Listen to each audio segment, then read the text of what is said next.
কালকে একটা চাকরির ইন্টারভিউ দিবার গেছিলাম, চাকরি তো পাই নাই, আর ম্যানেজারে আমাকে অপমান করে দিছে। ওই দুঃখে আজকে সকাল সকালে 4-5 কুলকি গাঁজা খাইয়া ফেলাইছি। এখন তো নেশা ঠেলাইছে, ওকে কিছুই দেখতেছি না। আজকে আর একটা চাকরির ইন্টারভিউ আছে, আজকে যদি চাকরিটা পাই তাহলে আমার হাতে আর পারে কে? খালি নেশা করবো আর চাকরি করবো, কোনো সমস্যা নাই। গুড মর্নিং ম্যাডাম, আমি কি বসতে পারি? এই তুই কারে কি কস? আমি হইলাম স্যার, আর তুই আমারই কইতেছে ম্যাডাম। তুই কি নেশা করে আইছে নাকি? এই ছেলে, এই তোমার নাম কি? ম্যাডাম, আমি সইকে দেখতেছি না, আমার মাথা ঘুরাইতেছে। আমি আগে বসি, তারপরে আপনার সাথে কথা কমনি। এই ছেলে, এই আমি হইলাম স্যার, আর তুমি আমার ম্যাডাম করে ডাকতেছো। আর তোমাকে দেখা তো মনে কইতেছে তুমি পাক্কা গাঁজাখোর। মনেই কয় না যে তুমি চাকরির ইন্টারভিউ দিবার আইছাও। তা তুমি কিসের জন্য এই অফিসে আইছাও? এ বল্টু, এই ওরে অফিসে থেকে বাইরে বাই করে দে তো। আমি এত দূরে থেকে কষ্ট করে আইছি, কই আপনি আমাকে বসবার দিবেন? তা না কইরা উল্টা উল্টা প্রশ্ন করতেছেন। আমার নাম হইলো টিঙ্কু, সিরিয়াল নাম্বার 32। দেখেন তো ঠিক আছে নাকি? আর আমার বয়স হলো 24, বাড়ি হইলো লক্ষ্মীপুর। লক্ষ্মীপুর না লক্ষ্মীপুর? ওই একই কথা। সব কিছু ঠিক থাকলি আমি এখন বসবার পারি।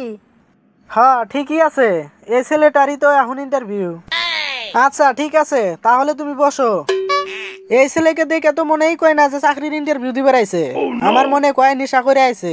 কি আর করা যাবো, ইন্টারভিউ দিবার আইছে, ইন্টারভিউটা নিয়ে নই। তুমি কি রেডি আছাও? আমি কল প্রশ্ন ধরা শুরু করলাম। স্যার, আমি রেডি আছি, আপনি কোনো চিন্তাই করেন না, আপনি প্রশ্ন ধরা শুরু করেন। তুমি রেডি আছাও না নাই তা প্রশ্ন ধরলেই বুঝতে পারমু। আচ্ছা তুমি কও তো, 4 ভাই কুডুর কুডুর, 4 ভাই মিষ্টি মুদুর, 2 ভাই শুকনা কাঠ, 1 ভাই পাগলা নাক, এটার উত্তর কি হবো? কি? স্যারে আমাকে এমনি প্রশ্ন ধরলো? এত সোজা প্রশ্ন আরো কাউকে ধরে নাকি? স্যার তো দেখি আস্ত গাদা। স্যার, ওইটার উত্তর হইলো গরু। কেরে, এই প্রশ্নটা আমার বিয়ার মধ্যে ধরছিল, আমি বলতে পারি নাই। এই ছেলেটা কেমনে উত্তর দিল? আচ্ছা টিঙ্কু, তুমি কেমনে বুঝলা এই প্রশ্নের উত্তর গরু হবো?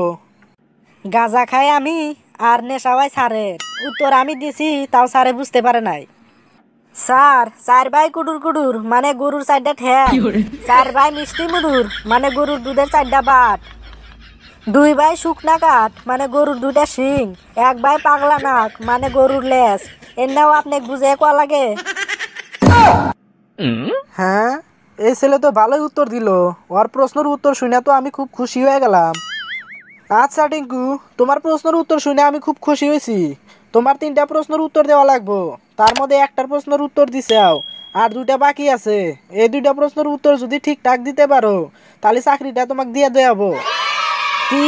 আর 2টা প্রশ্নের উত্তর দিতে পারলি আমি চাকরিটা পাইয়া যামু? আমার কি যে খুশি লাগতাইছে। আমি চাকরিটা পাইলি নিজের টাকায় গাঁজা খামু, কেউ কিছু বলতে পারবো না। তাহলে স্যার দেরি করেন না, প্রশ্ন করেন, আমি সব প্রশ্নের উত্তরই দিমু, না পারলে দক্ষিণ দিমু। আচ্ছা ঠিক আছে, আমার 2য় নাম্বার প্রশ্ন হইলো, ছোট পোলাপান কিসের নিগে এত তাড়াতাড়ি বড় হয়, আর বড় ছেলে মানুষ কিসের নিগে এত তাড়াতাড়ি বুড়া হয়ে যায়? স্যার, আপনি যে প্রশ্ন করছেন ওটার উত্তর হবো বিড়িখোর আর গাঁজাখোর। I am right sir.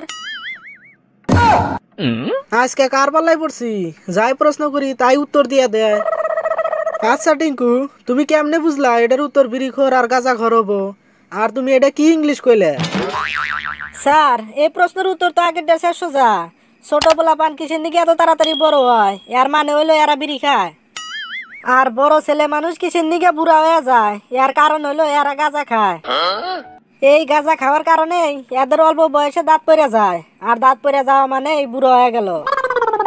আর আপনি কি করলেন ইংলিশ? এই ইংলিশ নিয়ে আমি পিএইচডি অনার্স পাস করছি। কেরে, বেশি কয়ে ফেললাম না তো? সারে বাবু, এসব কথা আমি কইতেছি, মূলে নাই কিছু। এসব কথা কইতেছি আমি গাঁজার নেশায়। স্যারে যদি জানতে পাই না যে আমি গাঁজা খেয়ে চাকরির ইন্টারভিউ দিতে পারাইছি, তাহলে আমাকে লাথি মেরে অফিসে থেকে বাইরে বের করে দিব। তুমি তো দেখি জিনিয়াস, তোমারে যে প্রশ্ন ধরি তুমি সেই প্রশ্নেরই উত্তর দিতে চাও ঠিকঠাক। মনে কয় তোমার কাছে জ্ঞানের ভান্ডার আছে। যাই হোক, এখন আর একটা লাস্ট প্রশ্ন আছে। এই প্রশ্নের উত্তর দিতে পারলে তাহলে তোমার চাকরি আর কেউ ঠেকাইতে পারবো না। আর তুমি যেভাবে উত্তর দিতে চাও, আমি তো তোমার উত্তর শুনে খুব খুশি। মনে কয় যে চাকরিটা তোমাকে বিদিয়ে দেই। কিন্তু এই কোম্পানির একটা নিয়ম আছে, 3টা প্রশ্নের উত্তর ছাড়া চাকরি দেওয়া যাব না। তা তোমারে একটা সোজা প্রশ্ন ধরি, একবারে দুধে আলতা। আচ্ছা ধরো একটা পুকুরের মাঝখানে একটা দ্বীপ আছে, ওই দ্বীপে একটা আম গাছ আছে, আর পুকুরে একটা কুমিরও আছে। সাঁতার পেরে গেলে কুমিরে খেয়া ফেলাইবো। আর দ্বীপের মধ্যে আম গাছে একটা বান্দর আছে, ওই আম গাছে একটা মৌমাছির বাসাও আছে। এখন তুমি কও আম কিবা করে খাবা?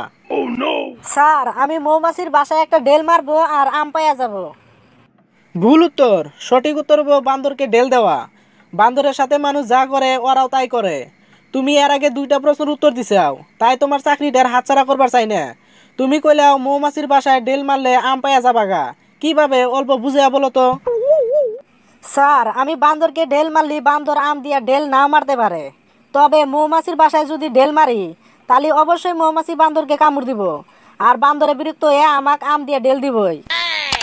তোমার কথাই তো দেখি যুক্তি আছে। যাও, তোমার চাকরি হয়ে গেছে, তুমি কালকে থেকে কামে জয়েন করবা। স্যার চাকরি যদি আমার হয়ে গেছে তাহলে আপনি একটা কাম করেন, আমারে 500 টাকা দেন, গাঁজা খাওয়া লাগবো। গাঁজা খাইতে না পারলি আমার মাথা ঠিক থাকবো না। কি তার মানে তুই গাঁজাখোর? আমি এতক্ষণে একটা গাঁজাখোরের চাকরির ইন্টারভিউ নিলাম।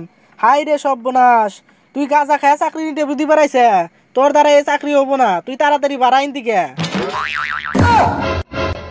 মনে হয় এই চাকরিটাও গেল।